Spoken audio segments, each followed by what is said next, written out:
Each of us have been at this for more than 20 years, and we're tired. Tired of hearing people think that they have no hope, no future, and that they will simply sit in their cubicles and survive working in IT. Well, we're here to tell you right here, right now, that you can thrive in IT, and we are going to prove it. Bringing you great stories About great people in information technology. that it turns out are just like you. Welcome to THRIVEcast.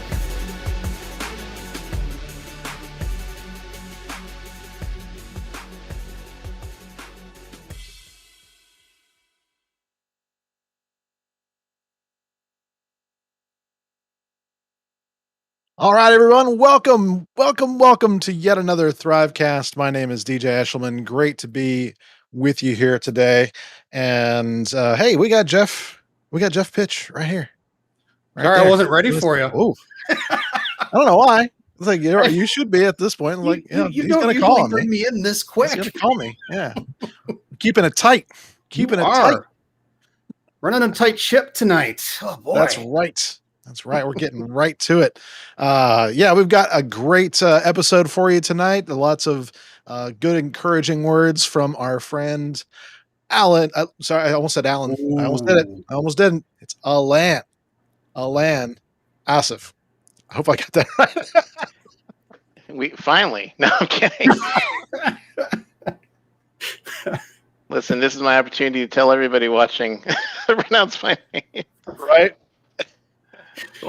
So we brought Alain on, or Land. Sorry, A local area network. Just put it in a post-it note right next to you. So we brought you on to basically teach people how to pronounce names. That's right. It's gonna be a long episode. Video. Phil says, "Good to see you." So, Phil, one of the leaders of the extremely busy and well-attended Research Triangle Park PowerShell user group. I think the biggest in the country, is what I remember. Yeah, and they do their stuff online. I would recommend anybody remotely interested in PowerShell, get subscribed to them on Meetup and attend their stuff. They get big names, Jeff Hicks, all sorts of folks in the PowerShell world. So, and they always have really great stuff. I'm going to guess that you've had the father of PowerShell as well, Mr. Snover. I don't know if they have. They might have. But wouldn't surprise me surprised. if they're if they're big. I mean, and plus Jeff, he seems to be a very friendly guy and everything, and willing to do stuff. So very cool. Awesome. Well, for those of you that are not familiar, Alain has been working in IT for the last 25 years. He's like us, just old school, been hanging around this, and we have lots. So it's been mostly virtualization platforms, Citrix, VMware, Microsoft, that sort of thing, all those kind of things. But we're going to talk today a lot about how automation and kind of monitoring and those kind of things have fit into that, especially with aforementioned PowerShell. We're going to talk about that a little bit, but we're also going to talk today about some of the ins and outs of deploying these technologies, and we'll just have a little bit about fun with that. But first, let's get into a little bit more of the background here. Alain, tell us a little bit about growing up. I mean, I'm very curious to hear your story from the growing up and beyond. Wow. Okay. Well, I don't hold this against me. I was born in San Francisco, and my parents were living the California life. I mean, they weren't hippies or anything weird like that. They were hardworking. My father convinced my mother to continue to work while he went back to school because he wasn't happy with what he was doing. So he actually went to, I think, San Francisco University, studied, and focused on French, and got into Berkeley and got his PhD in French composition and literature. And then he started looking for jobs, and he ended up getting a position at the University of Georgia. So in '81, we hopped on the truck and we moved to Georgia. So I was there through all my formative years, and grew up there. Went through all basic, middle school, high school, all that stuff, and college. So my first introduction to computing was, I believe, my father purchased, because it was inexpensive for the time, a Timex Sinclair computer from Sears, which was the it's the black, small little black computer with the terrible membrane keyboard, and I started learning to program BASIC on that, which I always loved getting the magazines. They were usually British based, but paging through those and typing hundreds of lines of code to get something to happen, and then invariably you'd have syntax errors you have to go back and fix. And that, at the time, I didn't realize. I thought it was frustrating, but I realized I was learning troubleshooting in a really great way before I had to deal with a GUI and all this other stuff that came later.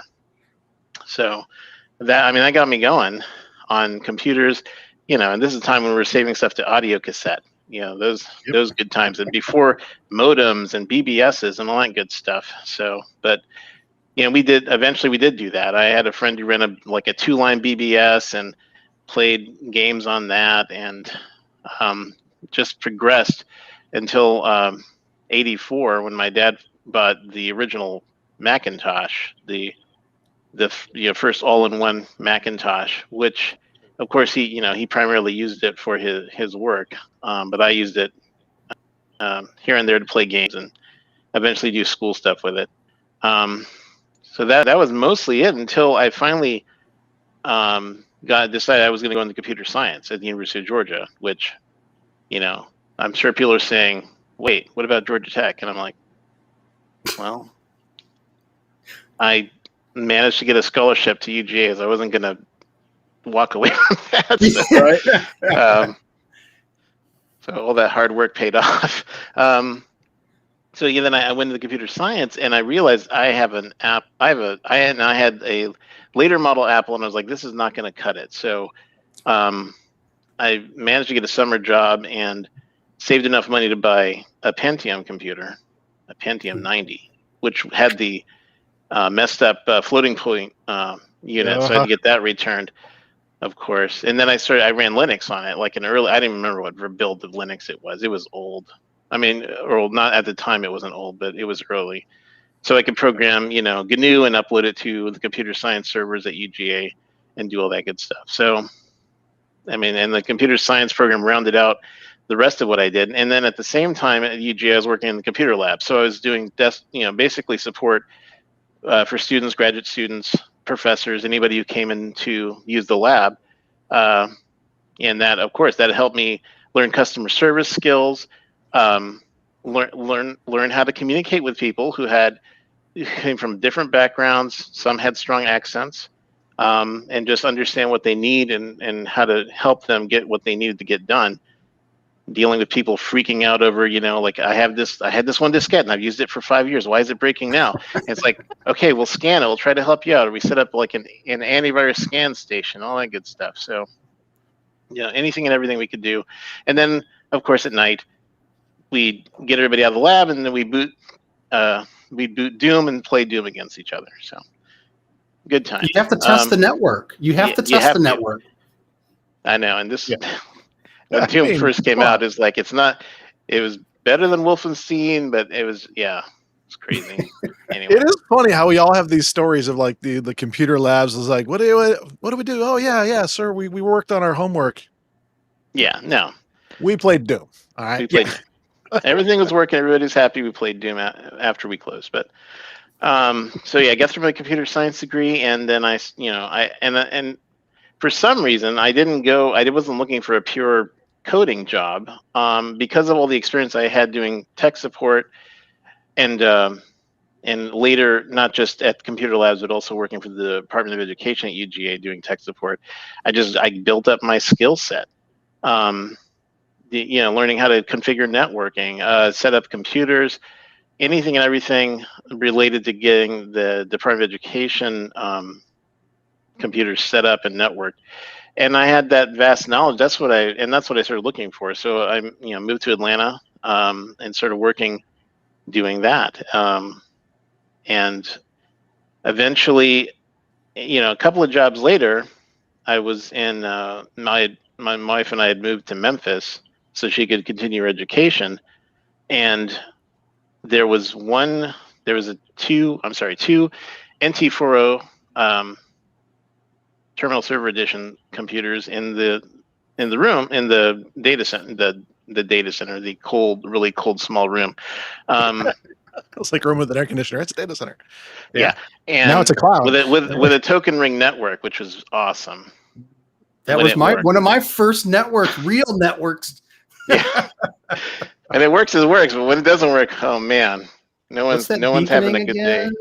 Yeah. Where's cut open the wire and get that token out. The internet. Yeah. Oh, and so the two Windows servers, they were running Citrix. I don't know how the person they contracted convinced them to buy. And I'm pretty sure this is 1.8 metaframe. It had to have been to install these two servers. But he said, "Here, Alain, I'm going to show you how to do this. And you go here, and this is how you go here and you disable logins, and then no one can get in. I can do updates." And that was the equivalent. That was my Citrix experience. But I parlayed that tiny bit of experience to my next job. Once. I was working for a regional hospital system in Northeast Tennessee, and they had a Citrix farm. And this is like, I'm sure, Dieter, you've walked into numerous places where they have a Citrix farm and everybody hates it because it doesn't work. It hasn't been maintained. It's crappy, but we still have it. We're still running it on several servers. No one's just doing anything with it. So they said, "Well, Alain, it says here you have the word Citrix on your resume. You can handle this. You can take care of this." Like, okay. So then started me combing through brianmadden.com and making literally every single mistake that you can make with Metaframe 1.8, Presentation Server 3, 4. But eventually I got it upgraded to whatever, as far as I could.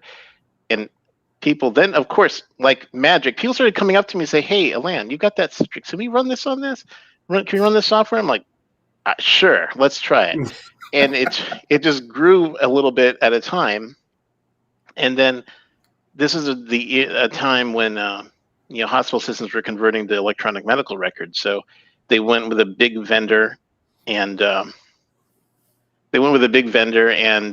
the vendor said, "We got to run this on Citrix." So all of a sudden, everyone's looking at me, like, and I had to get a little more serious than I had been about Citrix. So, but it was new hardware, blades, all that good stuff, and it just grew from that. And I was able to parlay that into further jobs where I was just solely focused on Citrix, which really took off. So. And you eventually dive into everything with all the Citrix products. So Zen server, provisioning server, NetScaler, all the ins and outs of Citrix. And so, and I've been happy with it. It's provided me a great career and has allowed me to do everything I can want to do with computing. I mean, because an experienced Citrix person doesn't know just how to install Citrix. You have to be the jack of all trades. You have to be an application expert. You have to be a networking expert. You have to be a storage expert. You have to understand UX design, how people work with stuff, and how if you change one icon, their whole world melts down. That icon moved. Where is it? I can't click on it. I mean, you have to know how to deal with customer service stuff. I mean, you're basically, as far as I'm concerned, anyone who's been experienced with Citrix, they're the best troubleshooters in the world because they literally have to troubleshoot everything from soup to nuts, so they can then go to the team who is responsible for the issue and say, "It's your problem. This is why." So and prove it. And prove it. And everybody who's done Citrix, this is known. And if you don't know if you're not into Citrix, I don't know why you're watching this THRIVEcast, but if you don't know about Citrix, there you go. it takes a lot. You have to have a thick skin. You have to you have to develop your analytical skills, and you have to know how to talk to your audience. And if it's an IT peer, or if it's a someone who just comes in and works at a computer and they connect to Citrix every day, it needs to work. Period. Because they don't care if the network's down. They don't care if this backend database is down. They know Citrix isn't working. That's what they know. So yeah. Well, it's funny you mention that, because I actually just finished up a conversation with Brian Madden an hour or so ago, and we were actually talking about that. Like, it's funny that we don't really think about the fact that if you work in end user computing, or what we now call EUC, you can't just know your delivery technology. You have to know a slew of different things, and you have to be constantly learning new things. So it's not like you can just, learn this one thing, get your degree, and move on. It just doesn't happen that way. You have to be learning something new pretty much every week, which is insane. But that's the way the world works right now.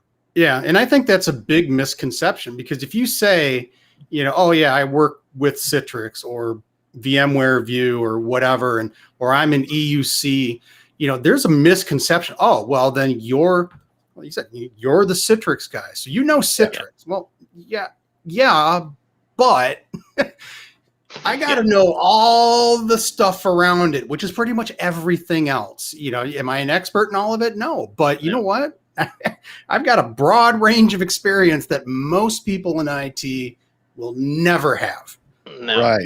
And it's just an interesting conversation to go through. Yeah. And Citrix, I always consider your canary in a coal mine, because you've got such a weird concentration of user action in one environment. Anything else that's messed up in that environment will be geometrically bigger in Citrix. And that's why, we all have to study, and we all have to constantly check in how to optimize and how to fix things and upgrade things and make apps that were never meant to be used on more than one PC, make them work, because they bought them, and they bought them already. So you have to make them work, right? We bought these printers. They're not meant for workstation work, but get the driver on there and make it work. So, I mean, we're all MacGyvers, basically. We have to make the impossible happen on a daily basis and make it look smooth and good. And, it's nuts. I don't know how many server admins have to worry about IOPS. Not unless you're a storage administrator, you don't usually have to know that much. I mean, database people have to know databases, but I also have to know databases. I have to know how that application talks to that database, and what it's doing, or why those calls are taking so long to the database. Or I have to know about networking, and I call the network guys, and they say, well, I can ping it, it's up. I'm like, what about other ports? Ping is like minuscule compared to the data I'm pushing. So it's, it's a constant thing. Storage was interesting, because you're right. We never had to worry about storage, even with server-based computing. I mean, it was there, but we never really had to. And then when putting Windows client on virtual desktops, holy cow, that made it real interesting, because then you really had to dive into the storage and the IOPS and figuring out how you're going to get those out. Because back in the day, there wasn't hyper-converged or anything like that. Right. It was, you had those old-time SANs that were not really designed to deliver the huge amount of IOPS that are required to run client. So those were fun time, interesting time. I don't know about fun, but it's interesting. It conditioned us. those struggles were better for it, I guess. So true. Yeah, it brought, that's the great thing is, when things hit like that, at the time, they're a pain, right? But we look back on it now and look at what it's gotten us. I mean, hyper converge is just one piece of it.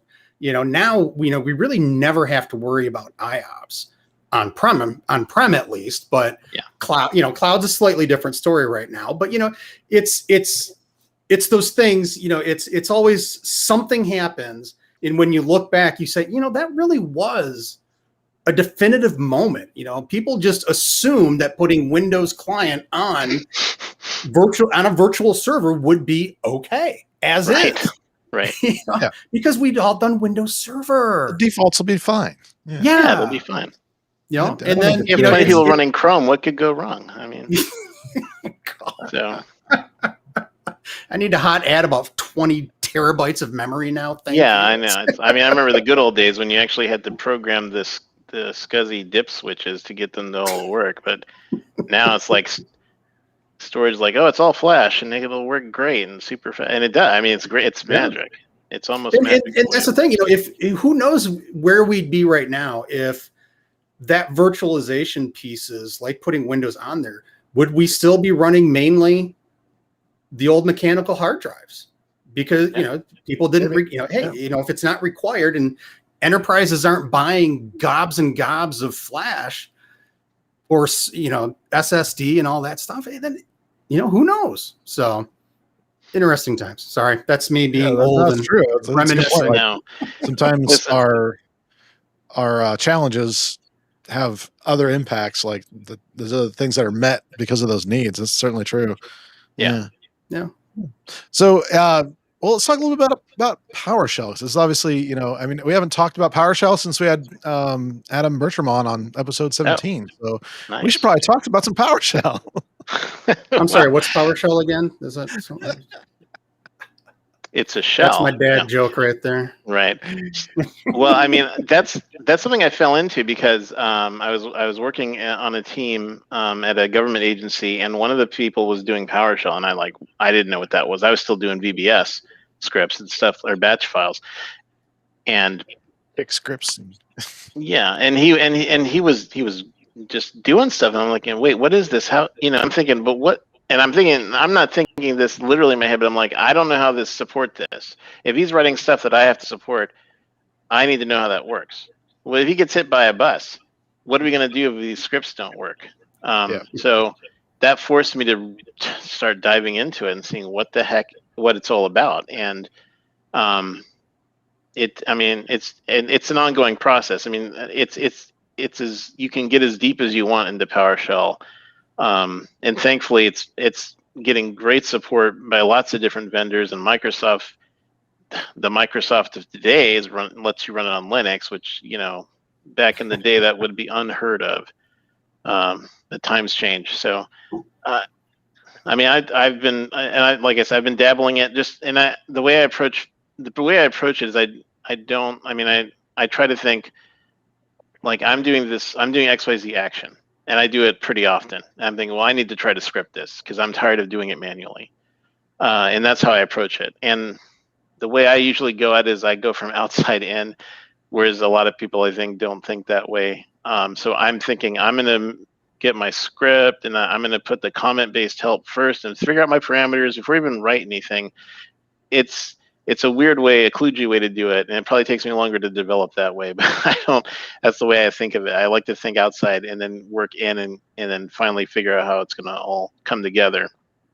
But now that I'm, on a team and I've been using it and I'm trying to get my teammates, and they're all trying to learn it as much as they can.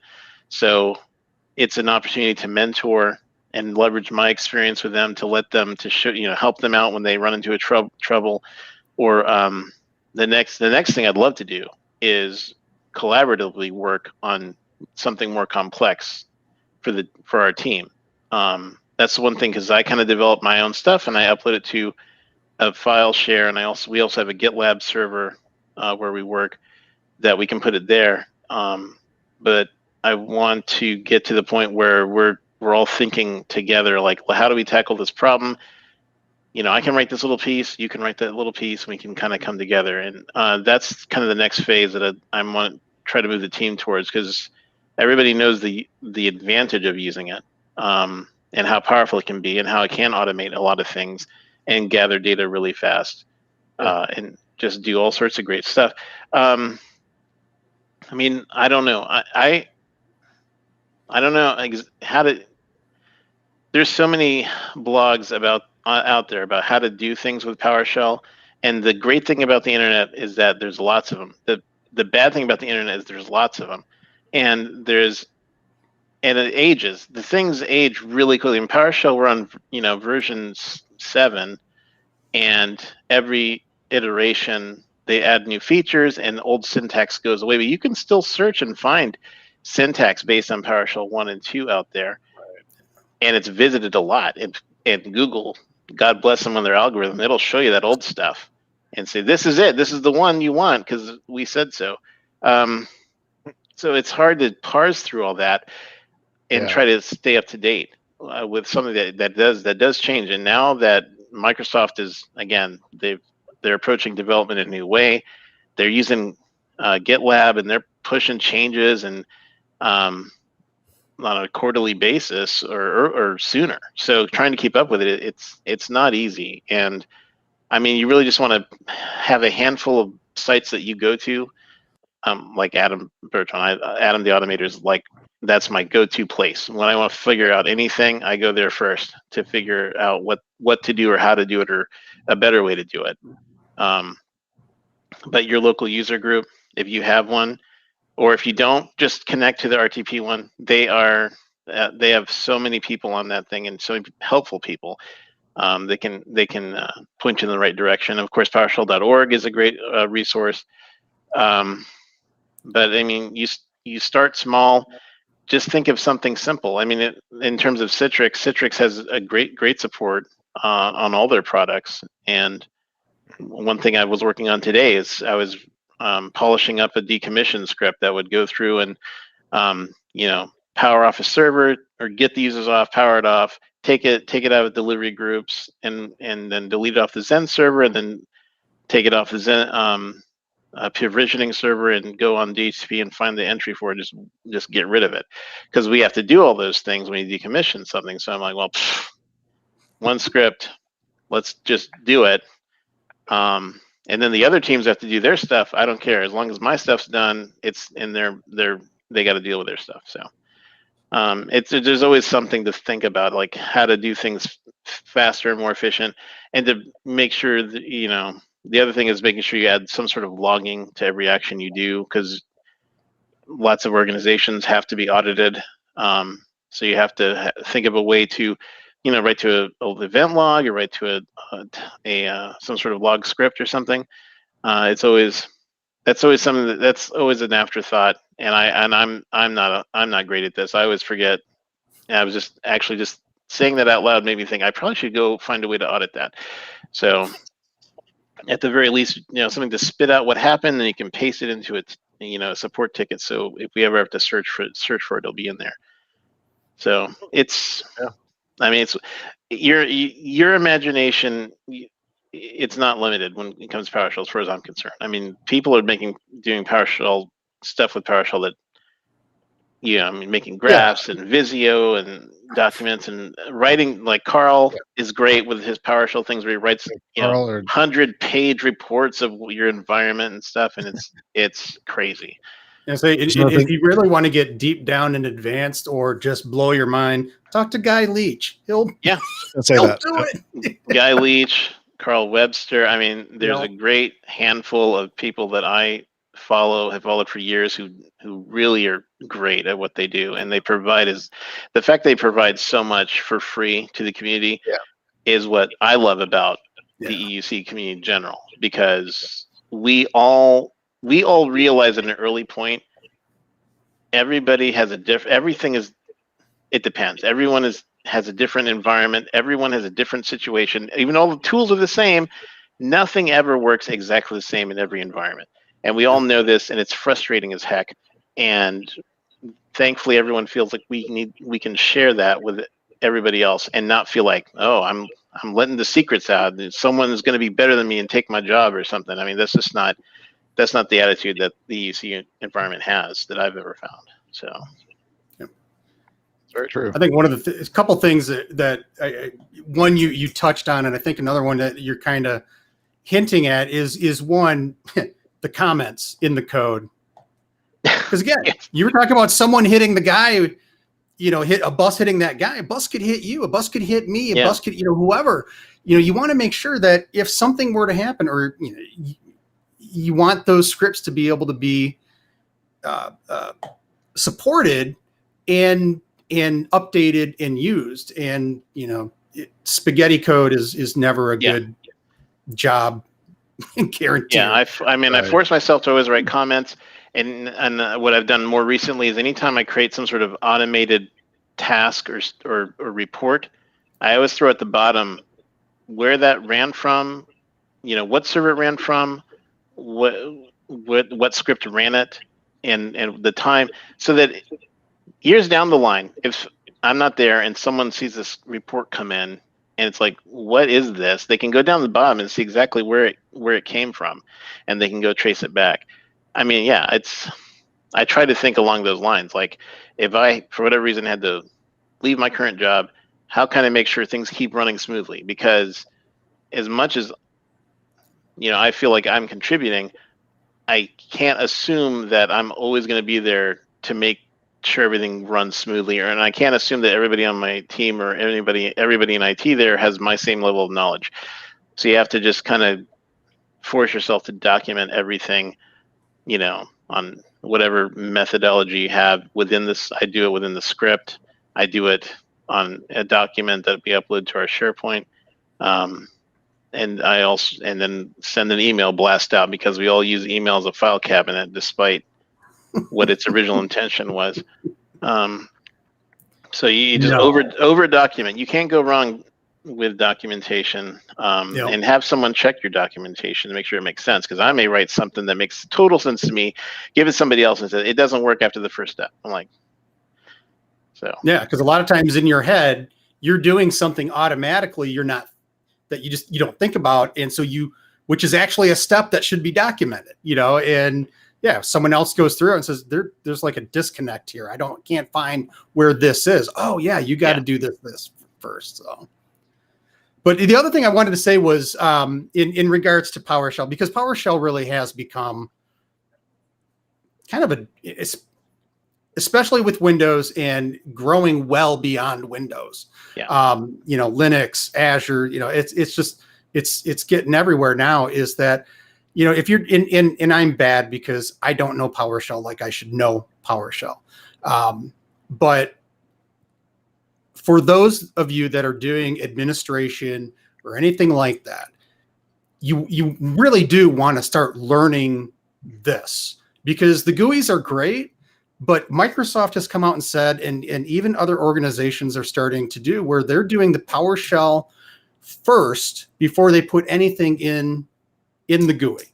And if you want be able to fully control a product, the other part of it is, it is and if you're just starting out, like Alain said.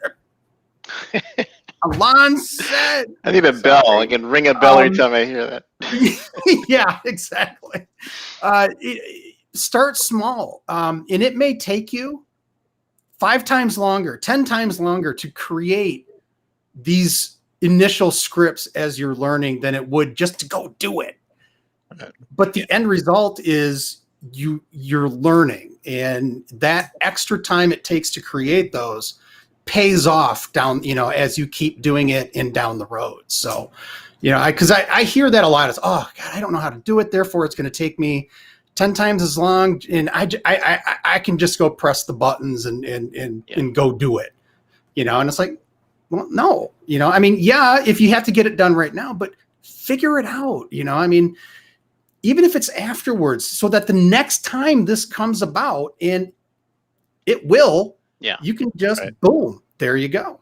I mean, everyone kind of knows their pain points of the systems that they work with. So that's where I would start.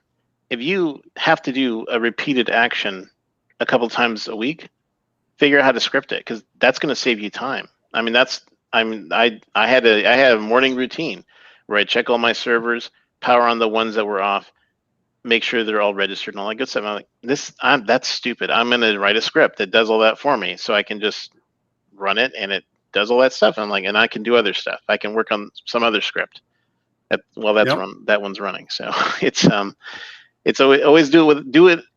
You can tell people to go learn PowerShell, and they can go to a web page and they can say, okay, I can type this out, I can write host and blah blah blah.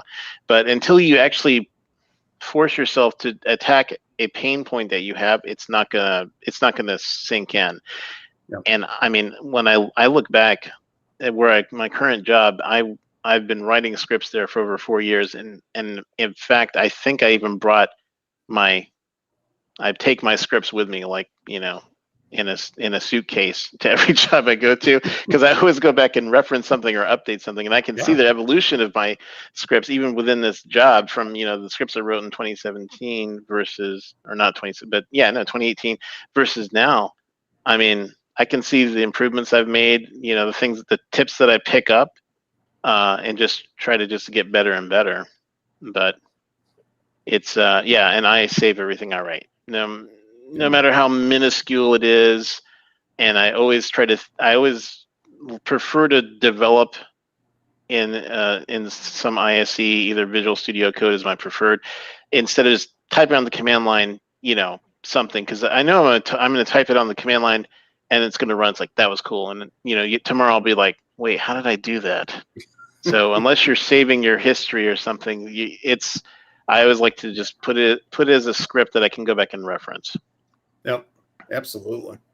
Yeah, because I was like you. I was a big VBS guy for a long time, and even that at the time was just a godsend. So but I mean, in the same reason you would do automation of images. I want things to happen the same way every time. Yeah. That's exactly what this is, so that you go in, maybe you forget a step one day, you're in a hurry, or you don't have time to check something. Your script will do it. It'll just run automatically, send you the report, and you can know if your servers are up, down, left, right. So, yeah.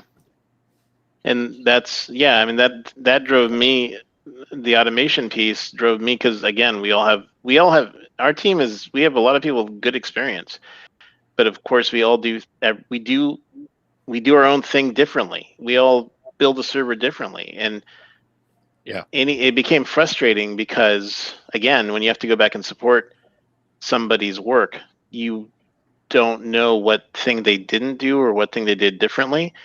I mean, that drove me to look at Microsoft deployment tool, because I knew I could run it without a license. I could run it for free. Right. Well, for free. But and so that led me to go down that way of developing a way to build servers consistently, and it ended up really helping in our big project that we just finished, which was basically migrating to new data centers. And being able to to basically launch a build to build all my my delivery control is the same, my storefront server is the same, my web server is the same, everything, all that infrastructure built all exactly the same. Then I know it's consistent, and they're all patched and all that good stuff, and I don't have to go back and chase down vulnerabilities and all that other good stuff. So and it took time. It took a ton of time to get that set up. And I have the advantage of having a decent sized team, so I can focus. Each one of us can take something and focus on it. I know some teams are smaller, or they're just individuals have to do literally everything, and they don't have that freedom. But if you have that freedom, take advantage of it. Definitely find your thing you want to learn and dive into it. So, and that's how we were able to look at app layering. We had one guy who focused on app layering for 6 to 9 months, and that tool, it's awesome, but man, it is quirky. It's crazy. I don't understand how that became. I'm gonna go over here. Yeah, I know, Joe. I know, but it's like when you tell me, like, oh, you can do this and this and this, and it works great. And then we start doing it. It's like, wait, why doesn't that work? Wait, what layer takes precedence over this layer? And where do we put stuff in the OS, or where do we put stuff here? It's like, wow. But we had one guy who was able to focus on it. He was very methodical. He figured out all the junk, and now we run completely on it now. So it's nice. Once it works, it's really nice. Let's all be honest. The thing with app layering, the piece de resistance, is truly the Silverlight interface. Come on, everybody. Yeah, Silverlight. We're still running it. Yeah. It still works. It still works. Sorry, I've been told that a lot of Airfinger quotes today. That was a battle for so long, well before Citrix came along. Oh my god! About the Silverlight interface, and that doesn't bother me as much as just because we went through a lot of pain points trying to we'd put our template together and develop it. Nice. Yeah, that's funny. It says at least it's not Flash. Yes. Being actively removed. Woo! Yeah, no kidding. That's a whole nother change, but I don't want to digress. But I know. Now we can just get rid of Adobe Reader. But no offense to Adobe. But I mean, just trying to figure out the ins and outs of app layering. I mean, it is almost an art. It's like what AppV was back in version 4X or whatever, where you just you can follow the steps, but then you got to work some magic and massage it and talk nicely to it, and eventually you'll get something that works. App layering literally is that product when you're diagramming stuff out, and you have that insert miracle here. That's literally part. No, I joke because I can. Because I worked for it. You convinced people to buy this product. Yes, I did. And but I mean, in all seriousness, it is quirky. It does have its quirks, but when it works, and it works great. Once you figure that stuff out, just like anything else, it is a very different way of doing things. So that's what throws people off. But I mean, I remember coming up with like the best practices document, and I did that, kind of pulled everything together for a few years there. For that thing when the new 4.0 version came out and stuff like that, because it was needed, to explain, because it was so different than what we had with the 2 and the 3 and everything. So the story. Yeah, this is what I was gonna say about that. It's like it's like with anything, you have the beginning, middle, and end kind of thing, and we are good at the beginning. We're fairly good at the middle. We forget that there's an end, and so if we don't think ahead and do the hard work now, get the benefits later, we're kind of missing the end part of that. Maybe not end, more air with quote for us, but and I think part of the problem is that people the way things are sold, and it's not just the way we sold it. And this is how all software vendors sell. Oh, it's easy. Just click here, go there, do this. My sales engineer will set up a demo for you in his own environment. It'll work great. Yeah. Yeah, absolutely. So, but and like I said, I love the joke about the app layering and stuff, but believe me, that product has such a huge place in my heart for, I mean, not just the product, but Unidesk, the team, and everything else. Yeah. So, I mean, I'll tell you, I was against it to begin with when we first learned about it, and thought, well, our license lets us have it. And I'm like, man, but we're doing great with PVS and versioning. So we didn't have any major disasters as a result of that. But once we got it working, and we knew the whole team knew how to make it work, it made more sense. It was just easier to patch things and figure out how to solve problems. So. I mean, it came a long way, and we have our own best practice documents to deal with every little piece of it. But it's not now. It's just trying to figure out, when's that Silverlight interface going to go away, and when am I going to get a PowerShell module for that sucker?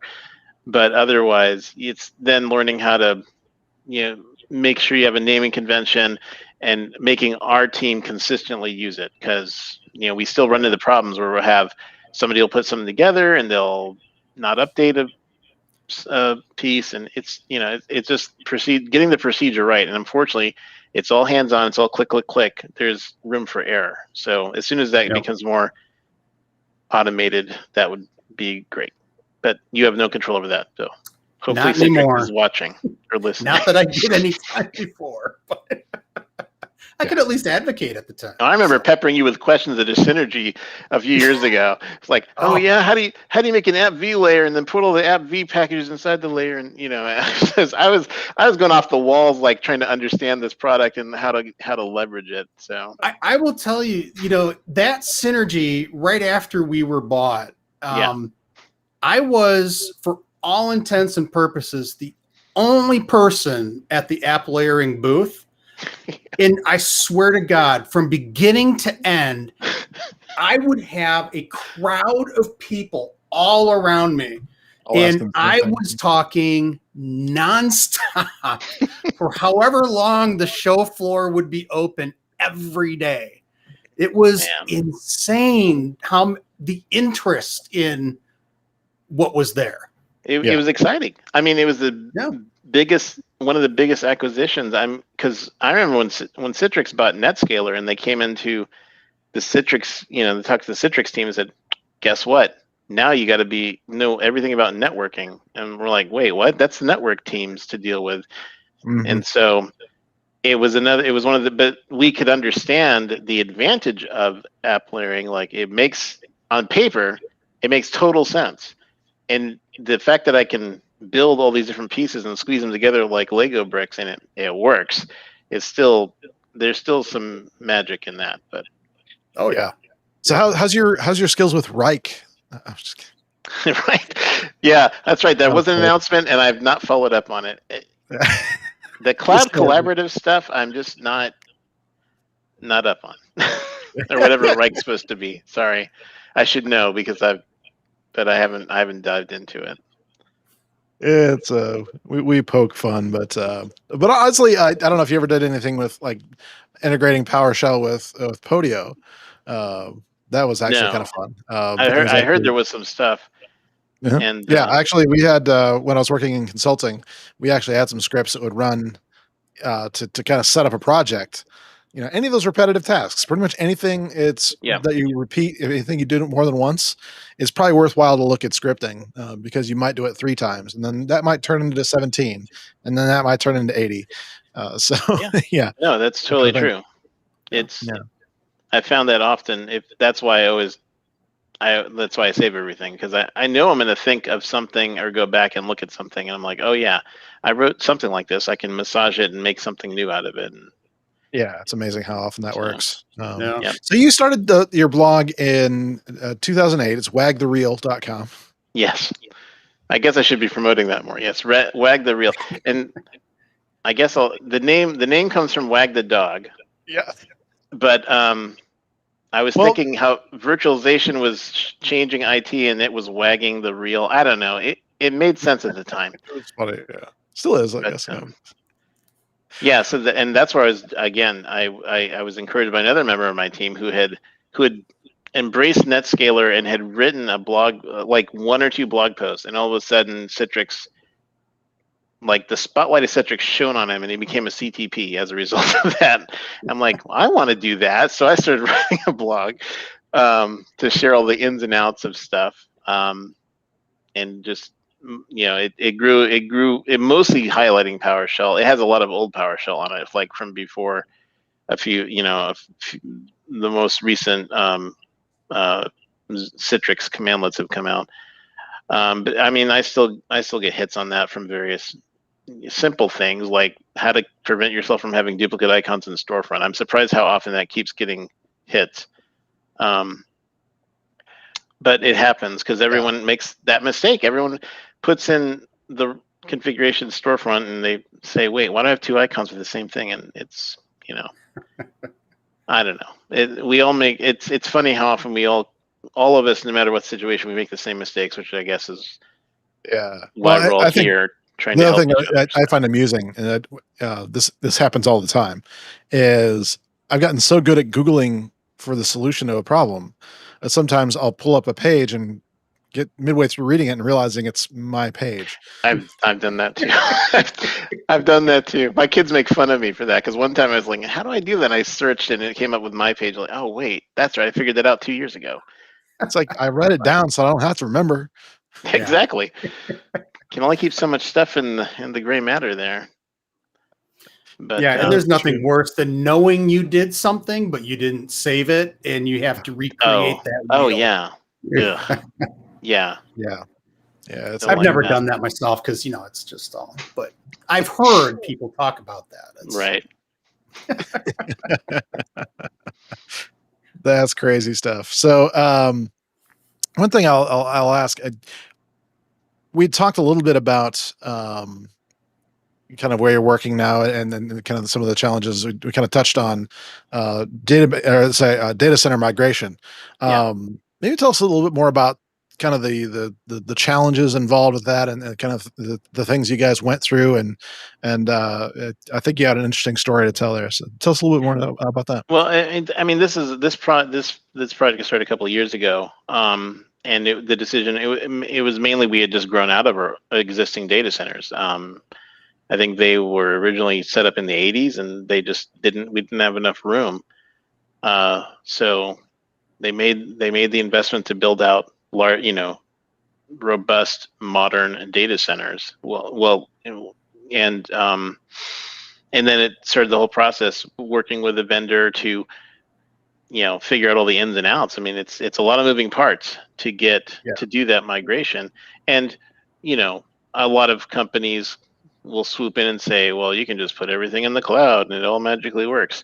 But we didn't go that route because we like to keep control of our own data and everything. So it was just a procedurally, step by step, doing design meetings.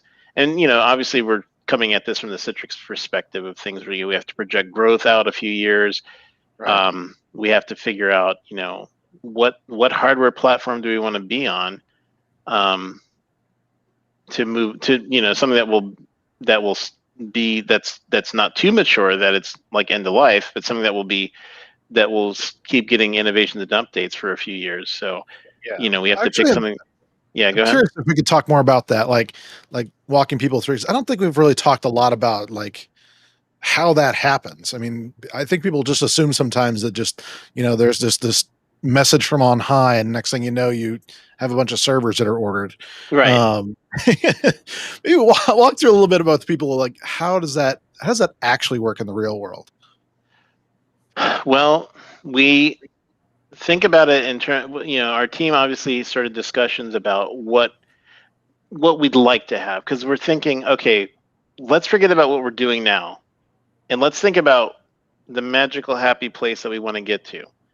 And we talk about, we have to, we're going to support this many users, we're going to estimate that we're going to grow this much in 5 years, and what are the things that we don't like about the environment we have now that we want to fix?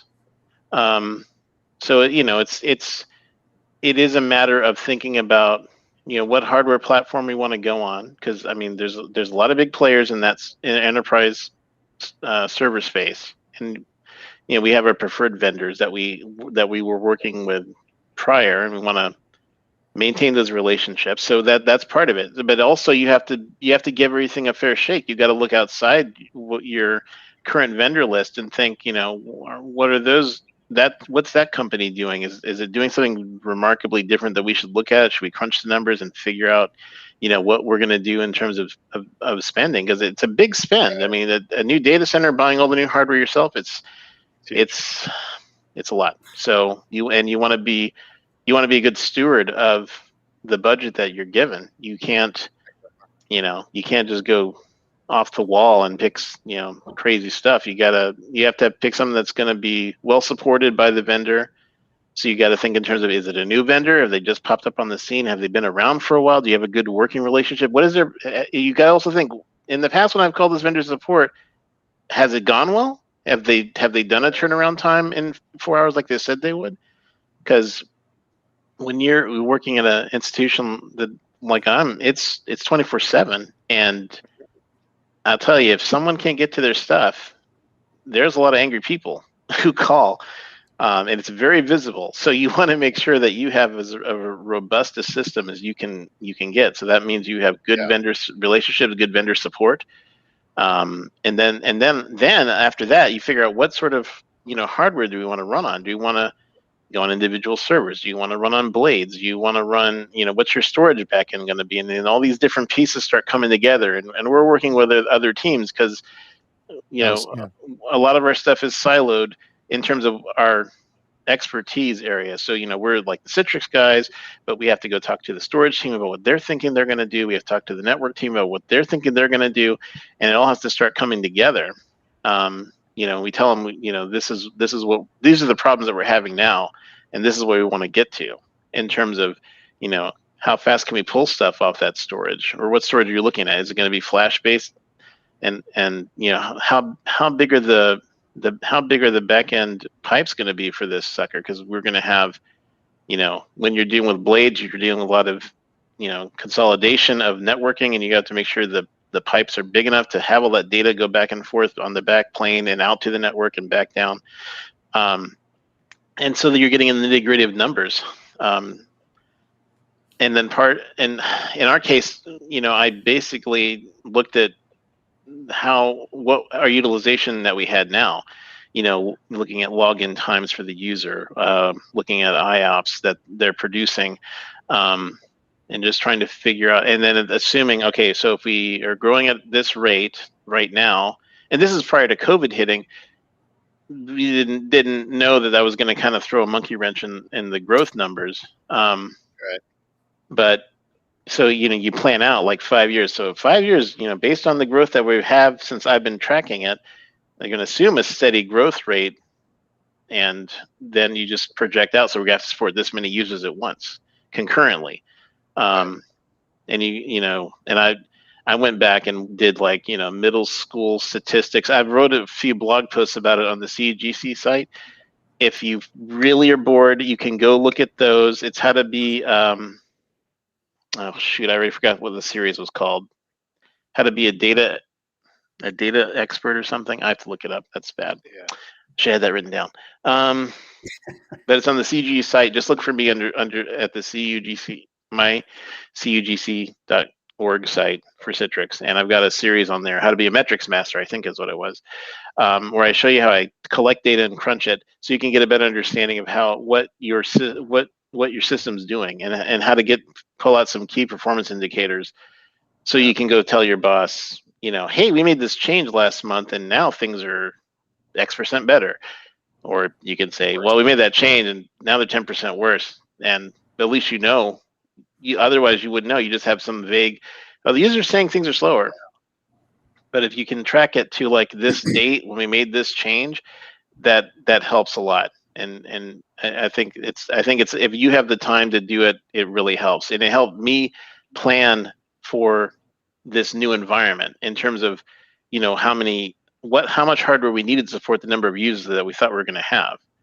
And so again, once you get down to the nitty gritty, you have your vendors make their proposals. You compare them and you double check them, because as much as you want to believe your vendors, they're people too, and they are using weird tools to put stuff together.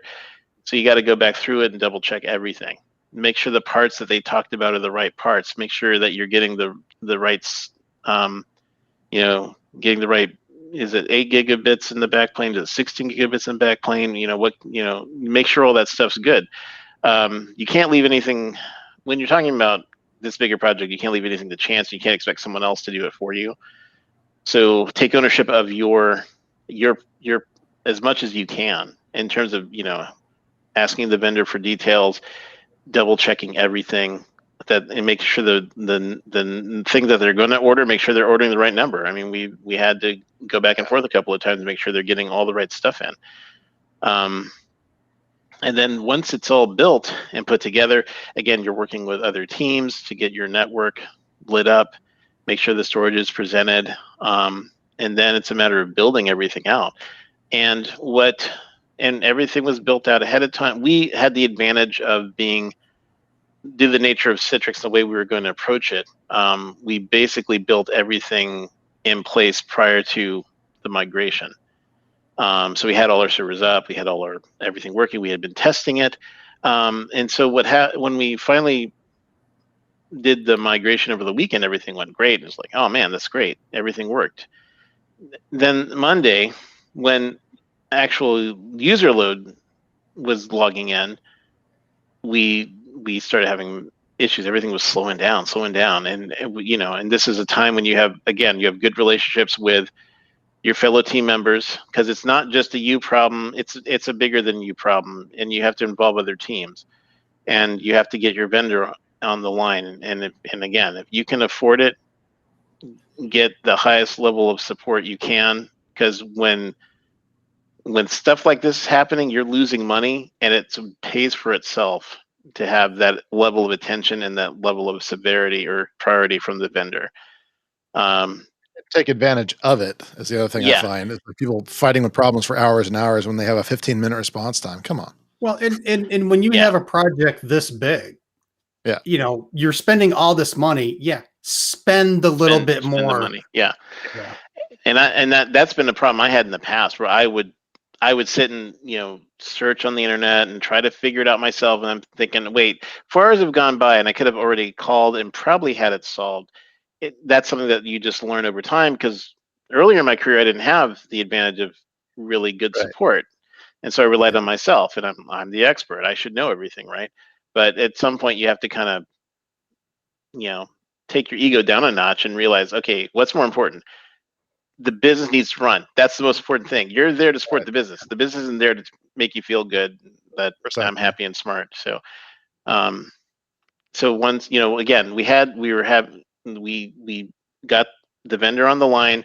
We had all our teams in a conference call, and we figured out it's probably a problem we could have avoided. Not enough memory was allocated to one of the devices. So during migration, we had like small utilization during the weekend. Nothing, it's fine. But when we had our full user load hit it, the device ran out of memory and everything slowed down dramatically. And again, that's one of those things that if you can load test, then you should, because most problems don't reveal themselves unless you're under significant load. And this is something that we're trying to push for, to get a load testing tool of some kind that will help us simulate. And this is where, I mean, I'm a full disclosure, like a advocate for login VSI and all that, but at the same time, this is something where we ran across a similar thing in a project recently where had we not run the load tests on all the servers, not just a certain group of them, we wouldn't have found out about some critical memory problems that were there in several hosts. And so it's one of those things where it's like, it makes sense on a lot of levels. Yeah. But one of them is just to make sure they can run hot. Yeah, for sure. And I think the other side of that, sorry, go ahead. I was going to say, it's like, especially when you think you're buying brand new off-the-shelf hardware, not every component in all those servers is going to work 100%. Yeah, like you said, you won't know that unless your whatever hardware monitoring software you have is telling you, hey, this battery is going bad, or this memory module is not working right. I mean, we had all that in place, so we were even before we months or maybe even a year before we put user load on the systems, we were finding those problems out because we had the hardware monitoring, and we were making calls and swapping junk out. So don't assume that everything is, even if it's new in the box, it's still problems occur when you're doing mass production of components. It's not 100%. So well, just like everything else in the world, something's going to happen at some point that is going to you're going to hit bad hardware. But it's funny you bring up because I was going to say about monitoring from a software level, network level. That's at least what I've seen is a big piece that is overlooked by organizations, because a lot of times it's just a passive piece. Yeah, technically, to them, not doing anything until it's needed, and then but that's the point. When we do need it, it gives us gives us the critical information we need. And even going back to like you were talking about, having that historical data of the login times, what has been the growth, what have we seen, and it's crazy to think that we put monitoring, and Citrix has some in VMware, but even those aren't specific. They're more concerned about their stuff than the other stuff around. So there's other third-party products out there that I think fit very well on top of what is given by the vendors to give you a better, more holistic, or a better view of not just your environment, but kind of everything else going around, so that when you have to go to the group to say, hey, your piece seems to be the piece that's broken, you'll have proof. Because otherwise you get into that whole, oh no, it's them. Oh no, it's them. It's them. It's them, you know? So yeah, to me, I'm a big, monitoring software fan, in that I think pretty much every company needs it. The bigger, I think you do need it. And I don't think one size fits all at all. And that's also the biggest thing too, is you hear is, well, I've already got it from this vendor. Well, yeah, but it really doesn't do Windows servers, or it doesn't do this, it's designed for this. So yeah, that's my soapbox. No, and you're right. And I've played with monitoring solutions over the years for EUC, and there's only a few of them that do it really well, and the rest of them kind of copy each other, and I don't know how much value they're adding. So having something that can monitor and alert and be proactive is ideal. If you can get your other teams to agree on an enterprise level thing that you all understand, that's great. What I found is, the EUC will have its set of tools that works great for you watching your stuff. And if you have a control over your servers, then it's even better. But then the network team will have their own set of tools that make sense to a network guy, but you give it to a server guy, is like, I don't know what this means. What is, storage, the storage guys are the same thing. It's like, they can show my SAN's operating at 20%, blah, blah, blah. And you give it to a server guy or network guy, like, what? I mean, having a tool that can simulate or see what the user is experiencing, that's the important thing, because all the guys in the back end can point fingers, but the end user who's having the issue doesn't care about all that. They just know that their tool that they're using is not working the way it used to work. Yep. And then if you have some sort of comprehensive monitoring that can tell you that, that's great. With the cloud growing and there's more tools that are oriented towards looking at those cloud workloads, I don't know. I hope that'll give more synergy in terms of how teams look at stuff holistically. We'll just have to see. It's an evolution. All the monitoring, all the big names are always innovating and evolving. And I have my favorites, but yeah, I haven't found one product that does it all. And they're never. I don't think there ever will be, because there's too many disparate systems that need their own specializations. But there are tools out there that you can get that at least give you insights into pieces and parts outside of your realm. Because you're right. To me, the great piece about these tools, no matter who they are, is if you can store the historical data. Yep. Because how many times, I know when I was adminning, people would come up, hey, my PC did this or something, last week. It was really weird. Okay, great. Let me know when it happens again. Or, you may be able to go in and, let me just see what happened, to see if I can see anything at all. And, oh, look. Or even going back, like you mentioned about, making a change. Being able to have those stats before the change and after the change is gold. It allows you, like you said, go to your boss and say, yeah, the change was great. Yeah, the change was bad, whatever the case. Because I think in IT, a lot of people are missing is that you have like a burden of proof that you have to show. Yeah. You can't just go and say, yeah, it feels really sluggish today. No, that's not good enough anymore. And we have the tools out there to be able to, I don't know, put it, to be able to display, yes, this maybe not. And when I'm talking about I'm not expecting that there's going to be a tool that's going to come out and say, this is your problem, you got to fix it here. I want to be able to look back, right? And be able Yeah. to say, what's been happening? Maybe there's a trend that's been happening and now it's hit critical mass. Yeah. What has that, those are the things I'm talking about. Yes, and that takes learning, because a lot of that stuff is very esoteric to a lot of people. Even if you deal with servers and hardware, but the interplay of all of it and everything. But that's good stuff to at least know your parts of it. And like we talked about at the beginning, you have to know a little bit of the other pieces and parts as well, and that will help you then troubleshoot and present your case.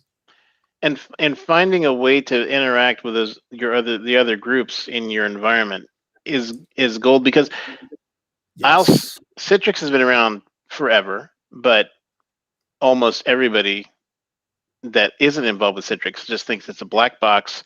I sign into it, things run. I don't know how any of that stuff works.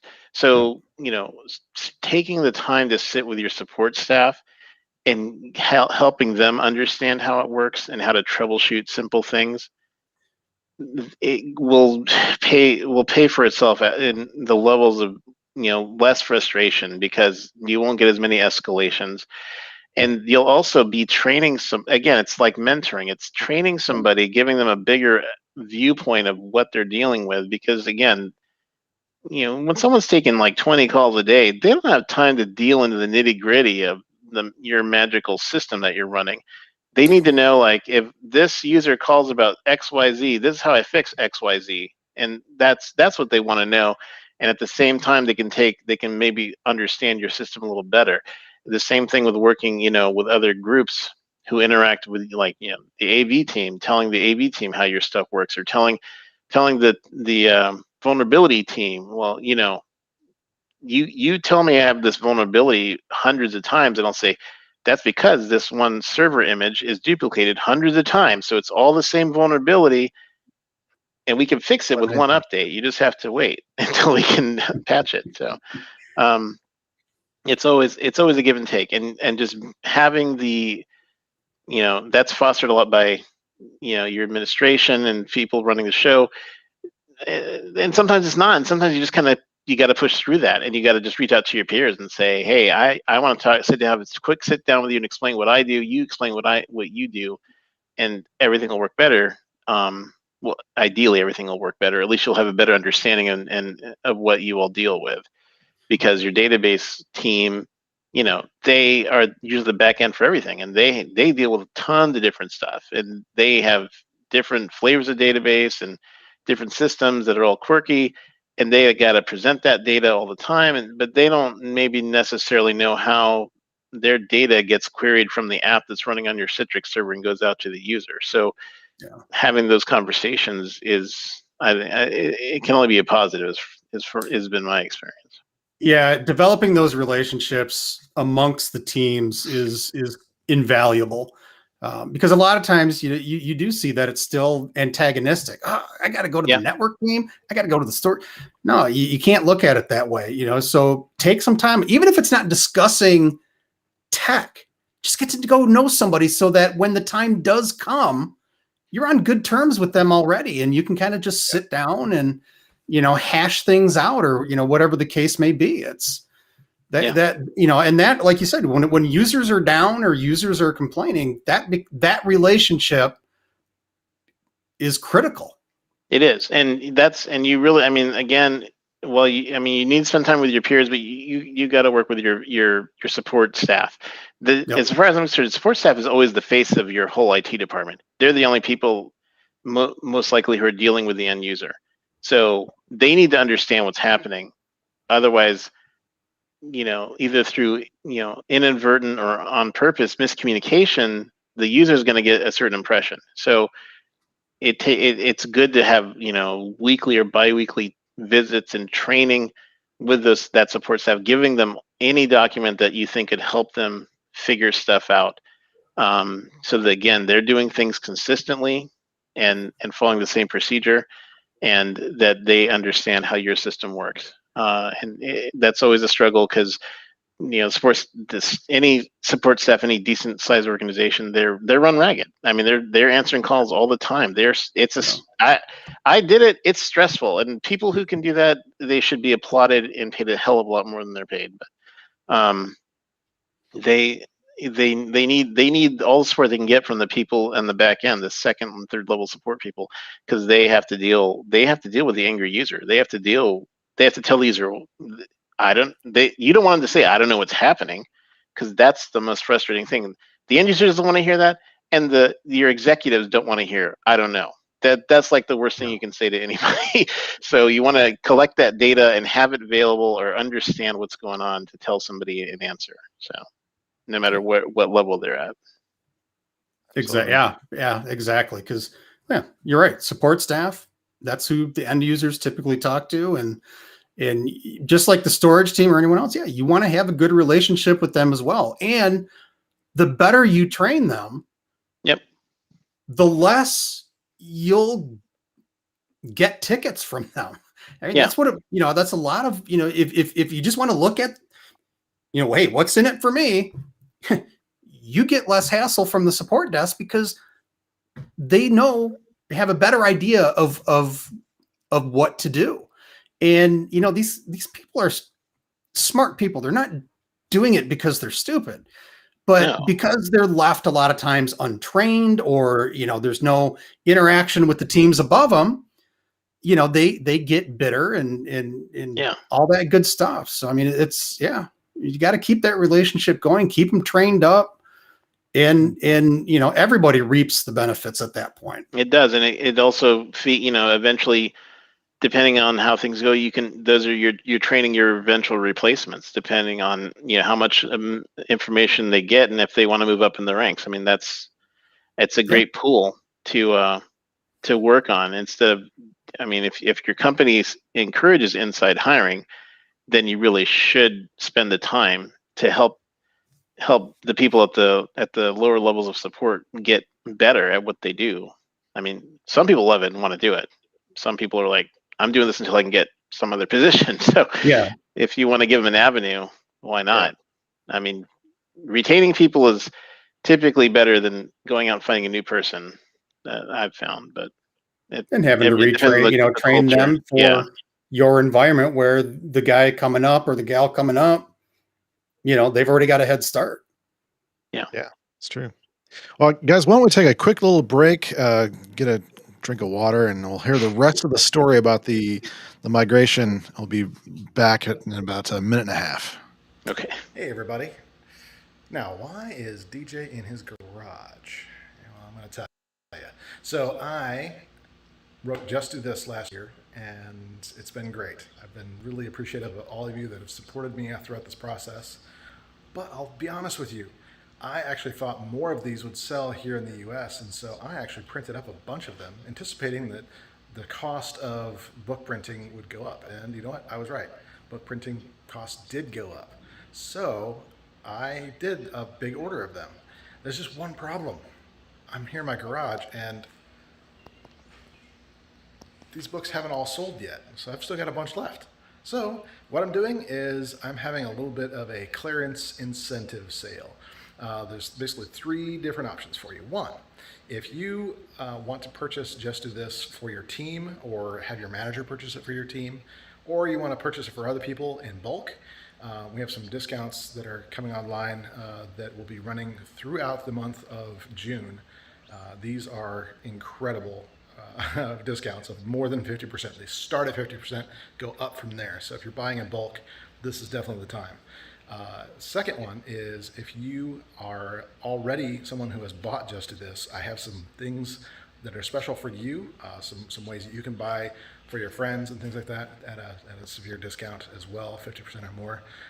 Kind of cool. Finally, if you have not yet experienced Just Do This in hardcover in all of its glory, then I have something special for you too. First of all, we're going to be doing the cost of these books at the paperback price, which is almost, I think it's like 40 some odd % off. So that's going to be cool.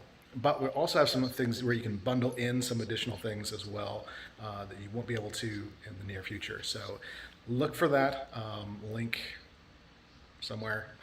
I appreciate you, and as always, I appreciate your support. Awesome. Yeah. So, like I said in the video there, there's a link down below in the description if you catch it before the end of June. If not, the other link will take you there if you're watching this after the fact. And I haven't fixed that part of the video yet. But great opportunity. If you're interested in bulk, get in touch with us and we'll figure that out. But the fun continues. All right, let's bring back our team here and talk more about, just the funs of data center and all this kind of stuff. So we got through the initial issues, and now it's more of a now that we're in the new data center again. It's all about measuring what the performance right off the bat, which we were happy about. Login times, we shaved 10 seconds off login times, just going to the newer hardware. Yeah. So that was nice. But there's other things that we need to look at in terms of, just collecting data to see what other improvements we've had. And again, it's no environment is static. So we're already planning software upgrades or cumulative updates and things like that we have to just keep the ball rolling. It's so again, now that we have, and it's like you said, it's to monitor a base, have your baseline and compare your baseline after your changes to see what's up. And again, and I'm also DJ, I'm using your Be a Citrix Hero book. I'm going through that in more detail and trying to apply some new things that we hadn't done before because we didn't have the extra hardware to do it. So trying to leverage WEM more, which is something I've been wanting to do. Move more stuff, take more stuff out of GPOs. Find ways to stop the login script from running and do it in Citrix myself. I'm still digging into that. So just anything I can do to put more stuff under our control, and to hopefully speed things up. I mean, that's the idea of WEM and products like it is take the control away from group policy and other methods and use a database to make it faster. So it's again making changes. Got to wait for testing and move it up and see how it goes. So it's again, everything's been really stable for the most part. Again, our stuff has been stable. Other applications that run, we've had a couple of issues in and out again, but we get on the call, we work together with those teams and try to dig into what's happening or why it's happening. So I think we'll have probably a couple more weeks of just dealing with that, depending on how things come up. Sure. Yeah. And then once the dust settles, we'll keep moving. I mean, we're already planning, to start playing with 2019, which we didn't have the time to do because, I mean, the migration project was taking up all our spare time. But now we got some breathing room, so we can look at 2019 and try to start working on that and, updating stuff. It's every Citrix environment's like a truck rolling down the road super fast, and you're trying to fix it and rebuild it as it's going and make sure the users can keep driving. So that's indeed. Well, a couple of things I guess we didn't mention that you and I entered the CTA, the Citrix Technology Advocate Program at the same time.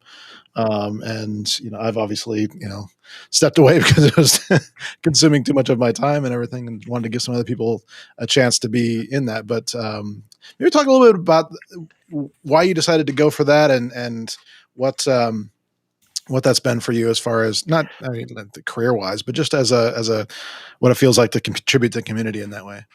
Well, for the longest time, I have followed and admired many of the CTPs, the Citrix Technology Professionals, over the years, and I built my career off of what they put out there and contributed. So I thought I would want to be a CTP, but I didn't think I had I couldn't devote the amount of time that I think it's required, because they're expected to do a lot more.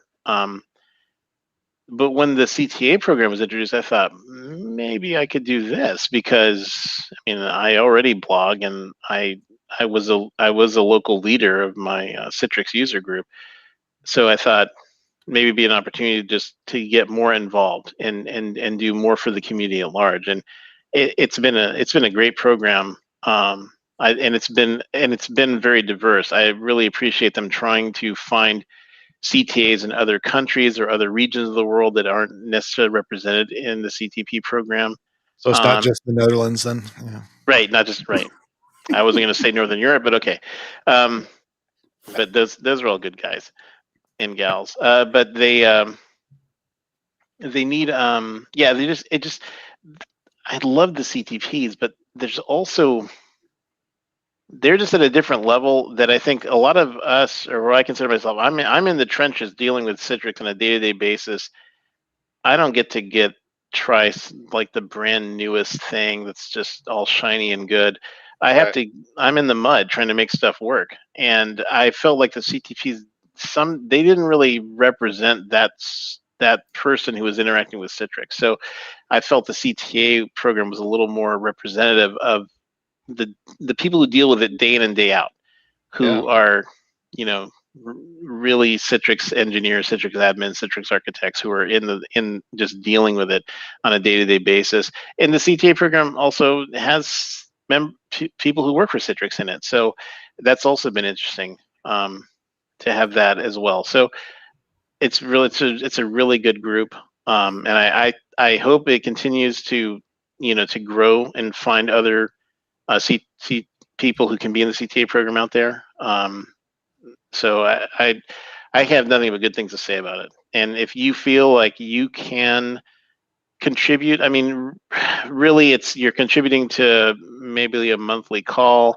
You're getting direct interaction with product leaders at Citrix. And then it's really just a matter of you participating. If you already blog, or you are a leader, you might be able to apply and get in. It's really about how much information how much contributing you're doing to the community, either through social media or a blog, or whatever your preference is.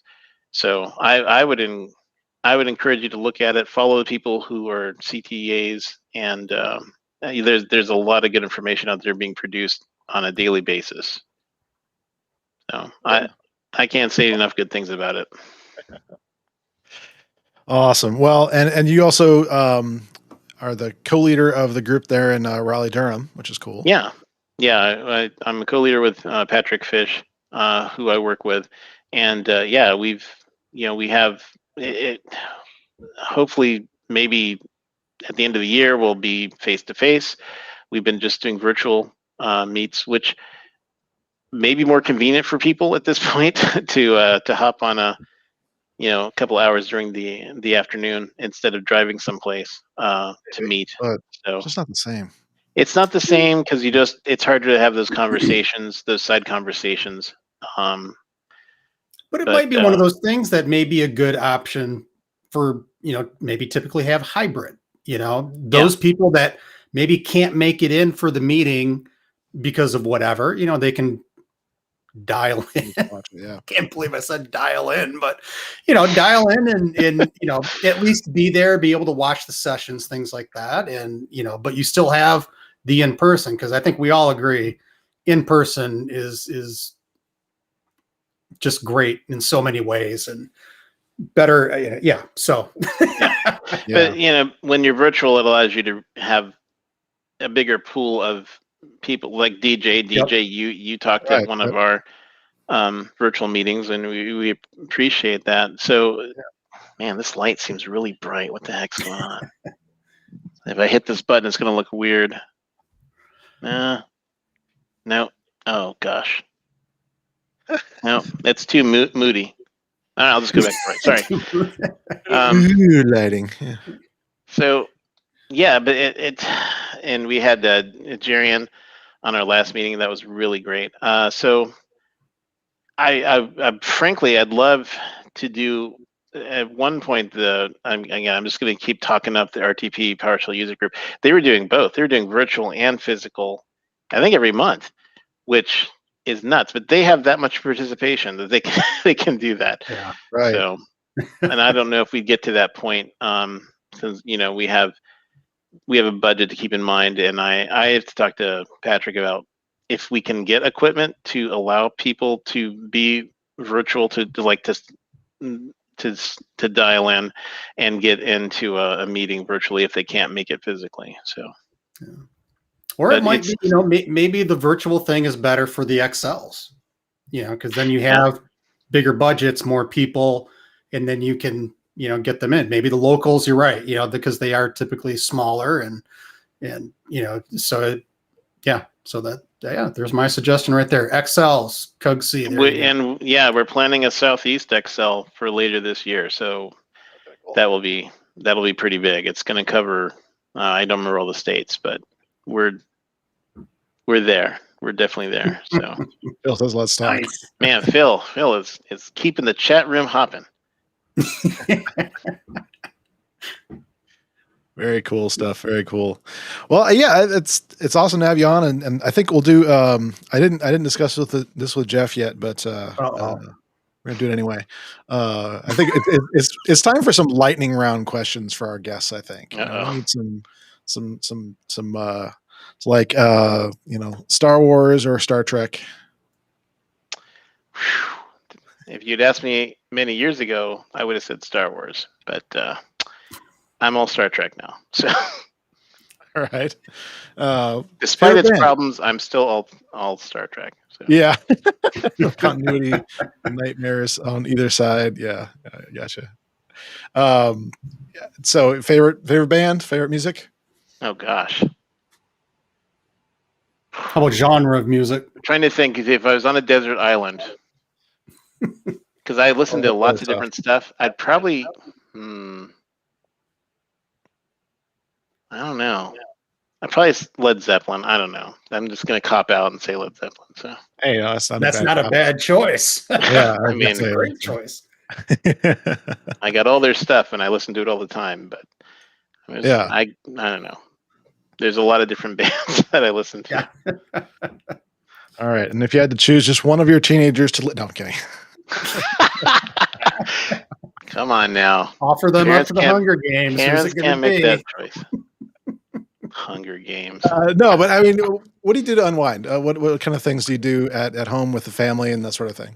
I've this year we've been trying to get more into fishing, just because it's a low-key, low-stress thing to do.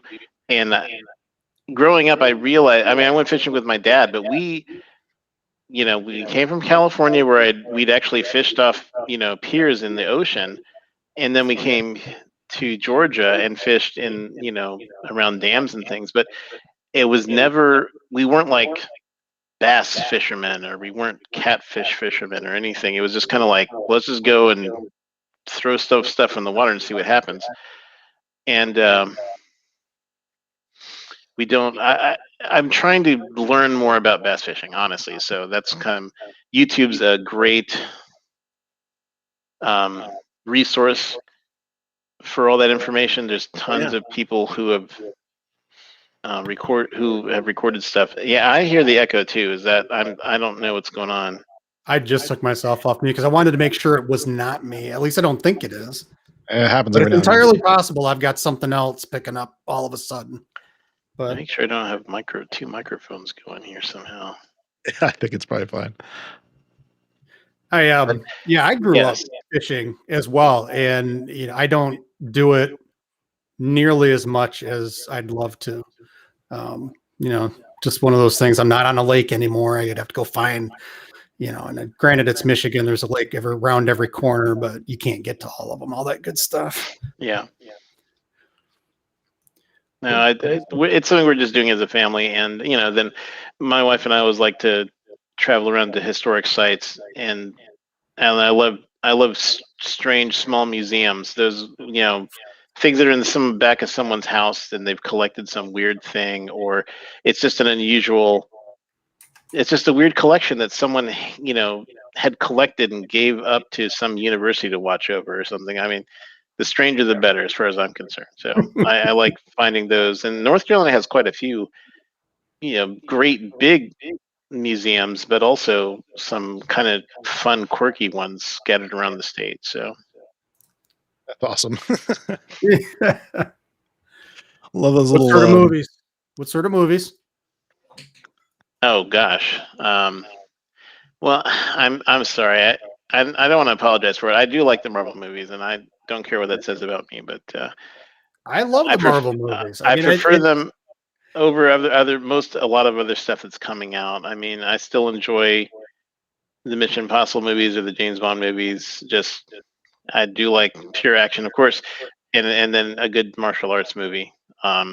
Those are always great. But I miss the 80s and the martial arts movies. They were great, man. I All know the we had ninja a stuff string of them.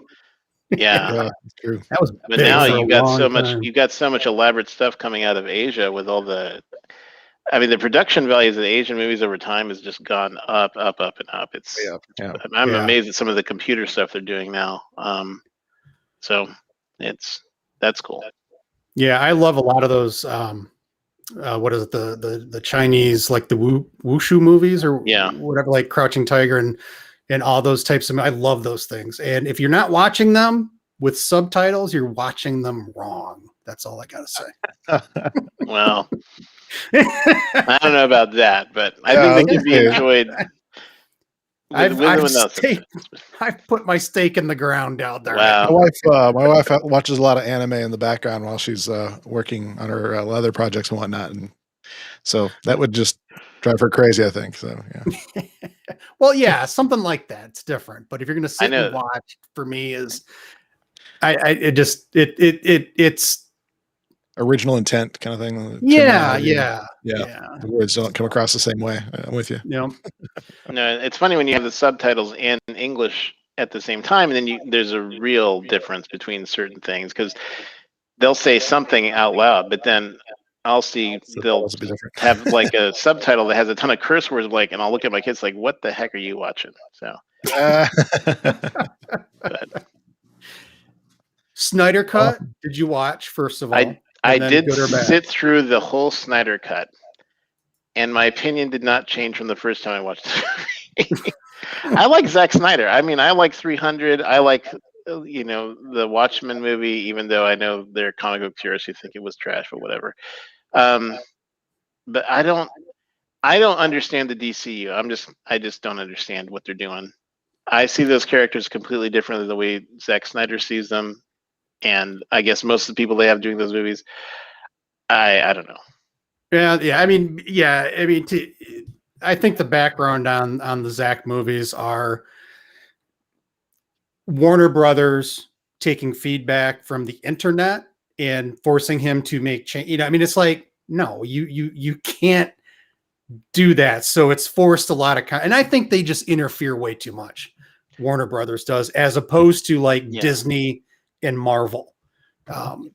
It just seems like it. I think they're scared. I don't think they know exactly what they're doing or how to do it. I mean, I don't know. They won't let the directors do their thing.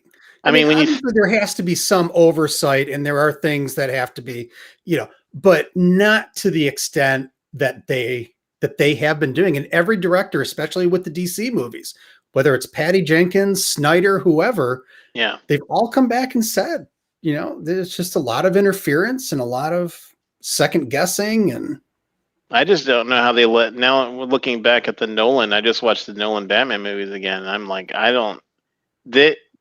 they're remarkably great. And I don't know how Warner Brothers, I guess they just said, well, who cares? It's Batman, or maybe they said it's Nolan. We can't do anything with him, but I don't know. Because but Nolan at that time wasn't Nolan as we know him now. Well, I mean, it is a weird dichotomy there that Nolan did a lot of what he wanted to do.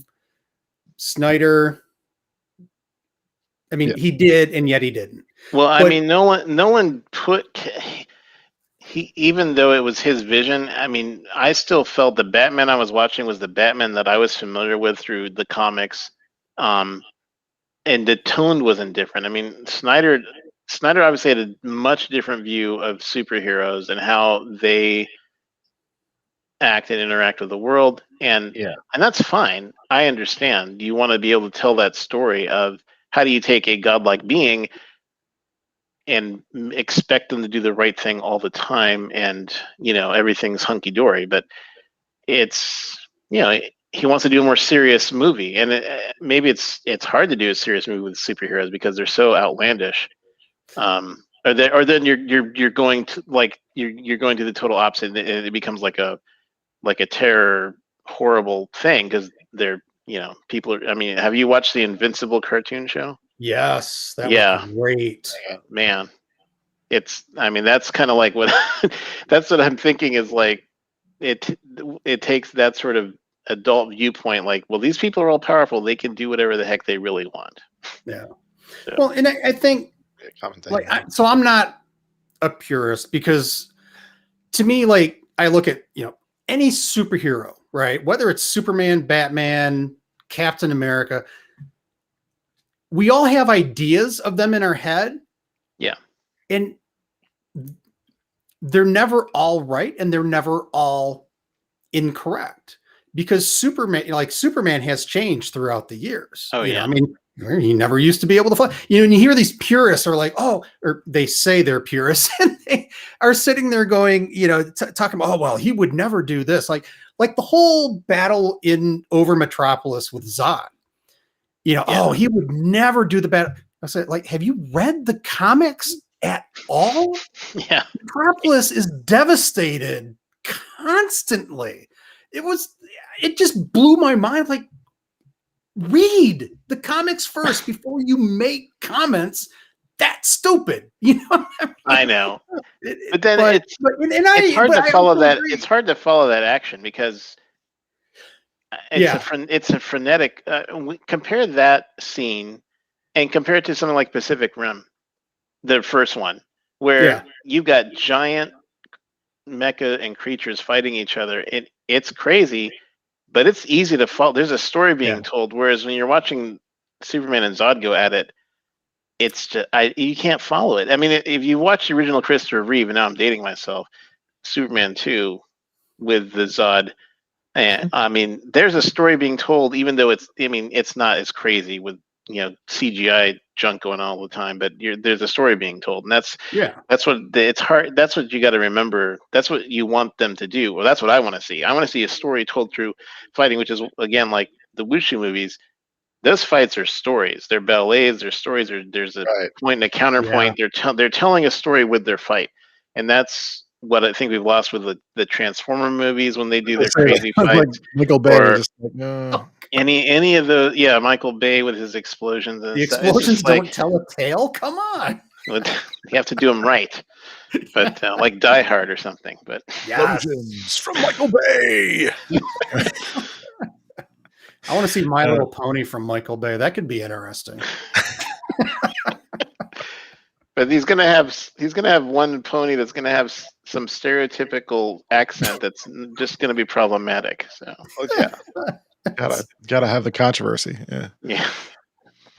Awesome stuff. Man. All right, gents. Well, let's close this in. Kind of thinking about our episode today. Any kind of final thoughts from you? Let's go with Alain first. Oh well, I mean, just don't be afraid to fail. That's what you're going to learn the most. If you feel like you're the sort of person who needs to schedule your lunch, schedule some training time for yourself. Carve out an hour every day or 3 times a week where no one can schedule you or take away from you, and you use that time to learn. And take ownership of any issues that happen in your environment. Don't pass the buck, and support the people that work under you to make them better. So. Love it. Alain, thanks so much for being on our show today. We really appreciate it. Thank you very much. Thanks. All you want to follow him, in the description down below, you can find his website, LinkedIn, Twitter, all that kind of happy stuff. So once Home again, address, phone number. yeah, we have Social a security social down number. there. Blood Yeah. type, all that good stuff. Yeah, but also how to follow him on GitHub and some of the things he's doing there is always good. So, Alain, thanks again for being with us. Thanks, really appreciate it. Yeah, thank you. All right, Jeff, final thoughts. Wow, he nailed those final thoughts. I mean, this episode has so much good advice. I can't sum it up. But you know, it a lot, you know, put the time into yourself, do the training. If you're Windows, learn some PowerShell, start learning it if you haven't. You know, it's critical, but yeah, there's so much good information in this one.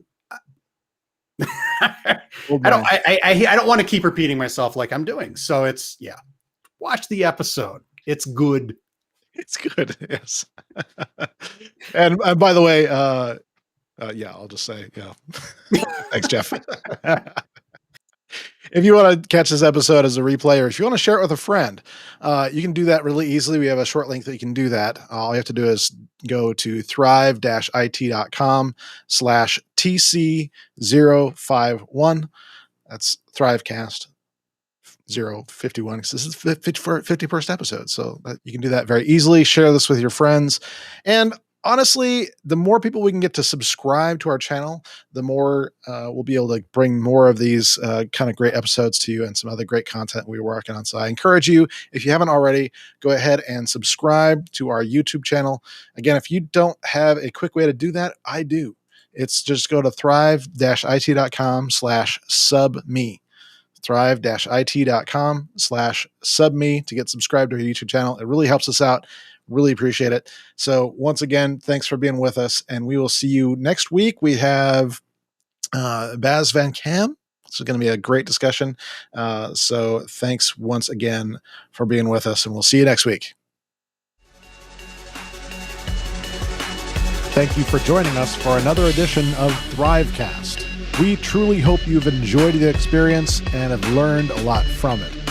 Now, what we'd want from you next is to join us at thrive-it.com, where you can get subscribed to our multiple channels, get subscribed to our newsletter, and do more to get yourself to where you want to be in your career and your life in information technology. If there's anything we can do to help you, please give us an email at support@thrive-it.com. We'll see you next time.